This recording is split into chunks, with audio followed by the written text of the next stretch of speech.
సమస్త ఆశీర్వాదములకు కారణభూతుడైన దేవాది దేవునికి నా హృదయపూర్వక వందనములు, స్తుతులు, స్తోత్రములు సమర్పించుకుంటున్నాను. అందరికీ శుభోదయం. ఈ దినాన మహోన్నతుడైన దేవాది దేవుడు నీ కొరకు సిద్ధపరిచిన వాక్కు, నేను వారికి మేలు చేయటం మానకుండునట్లు నిత్యమైన నిబంధనను వారితో చేయుచున్నాను.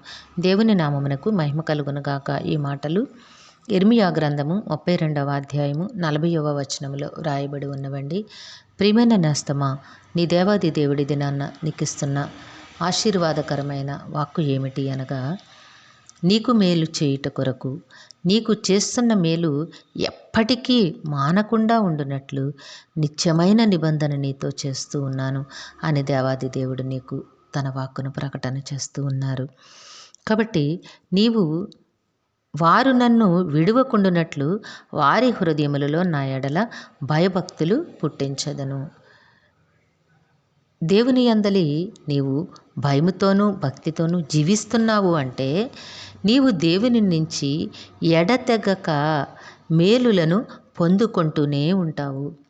నీ జీవితంలో అవసరమైన ప్రతి ఆశీర్వాదమును కూడా నీవు దేవుని నుంచి పొందుకుంటావు. కాబట్టి ఈ స్థితి నీ బ్రతుకులో జరగాలని దేవుడు ఇష్టపడుతూ ఉన్నారు. కాబట్టి ఏం చేస్తున్నారట, నిత్యమైన నిబంధన నీతో చేస్తూ ఉన్నాను అని చెప్తూ ఉన్నారు. ఎందుకు ఆ నిబంధన అంటే, వారికి మేలు చేయుట మానకుండునట్లు, నీ జీవితంలో దేవుడు మేలు చేయటం మానకుండా ఉండునట్లుగా నిత్య నిబంధన చేసుకుంటూ ఉన్నారట.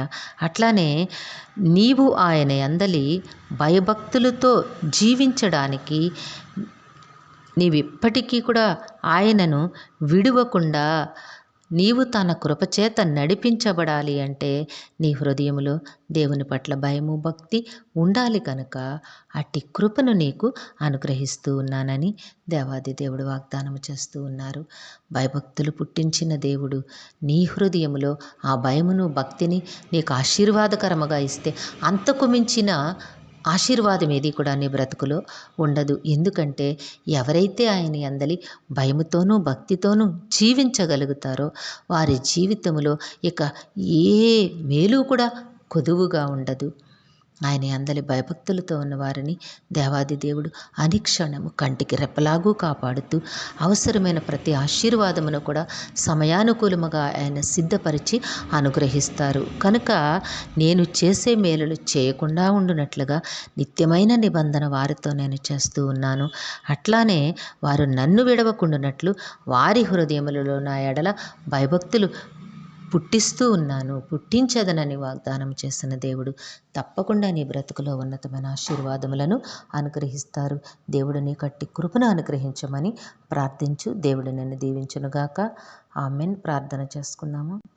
సింహాసనాసనుడైన తండ్రి, మీ ఘనమైన నామమును కొందరములు. మీ బిడ్డకి మీరు ఇచ్చిన వాక్కును బట్టి స్తుతులు సమర్పించుకుంటున్నాం రాజా. ఏ బిడ్డకైతే వాక్కును వినిపించున్నారో ఆ బిడ్డ జీవితంలో కుటుంబంలో మీ మెండైన ఆశీర్వాదములు అనుగ్రహించండి నాయన. మీ అందరి భయముతోనూ భక్తితోనూ జీవిస్తూ నాయన ఎడతెగని నాయన శాశ్వతమైన మేలులు మీ నుంచి జీవితకాలం అంతయు పొందుకొనలాగన దీవించండి తండ్రి నాయన. కుటుంబాన్ని కాపాడండి.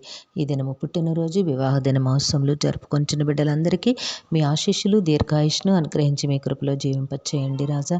మా ప్రియులందరినీ వారి కుటుంబములను మీ దివ్య హస్తములకు అప్పగించుకొంచున్నాము తండ్రి. వారందరికీ కావలసిన ఆయురారోగ్యము పరిపూర్ణమైన రక్షణ దీర్ఘాయుష్యు నెమ్మదిని ప్రసాదించి మీ శాంతి సమాధానంతో జీవింపచేయండి తండ్రి. మేలులతో ప్రతి హృదయాన్ని తృప్తిపరిచి కాపాడండి నాయన. కుటుంబాల్లో మీ శాంతి సమాధానము నెమ్మదిని అనుగ్రహించి నాయన బిడ్డలకు సకాలంలో చక్కని వివాహములు ఉద్యోగములు గర్భఫలములు ప్రసాదించండి.